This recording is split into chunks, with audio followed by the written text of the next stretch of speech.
Voici les news de ce vendredi 6 décembre 2024. Emmanuel Macron désignera un nouveau Premier ministre dans les prochains jours. Michel Barnier, ex-Premier ministre français, a été contraint de remettre sa démission suite à une motion de censure à son encontre. Le président s'est prononcé hier soir. Il consultera les chefs des partis, allant de la droite modérée à la gauche en excluant les extrêmes. Les femmes afghanes pourraient ne plus avoir accès aux écoles de sages-femmes et d'infirmières selon un ordre du Guide suprême de l'Afghanistan. Elles n'avaient déjà plus le droit d'étudier à l'université depuis 2 ans.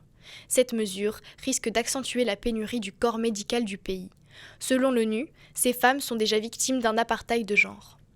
Chez nous à présent, Didier Reynders est soupçonné d'avoir blanchi de l'argent à l'issue de jeux de hasard et de la loterie nationale, et pour cause, une somme allant jusqu'à environ 1 million d'euros aurait été versée sur un ou plusieurs comptes bancaires sur une période d'une quinzaine d'années. L'ancien ministre et commissaire européen ne s'est pas encore prononcé publiquement sur les faits qui lui sont reprochés. Toujours en Belgique, le Vlaams-Belang compte son premier bourgmestre. Guy Dasseleer a prêté serment à Ninove. Il se bat notamment contre la francisation de la ville et déclare ne vouloir accorder d'allocations sociales qu'aux personnes qui acquièrent une connaissance du néerlandais dans un délai raisonnable. La bourgmestre sortante, Tania de Jong, rappelle que la liberté linguistique est un droit constitutionnel.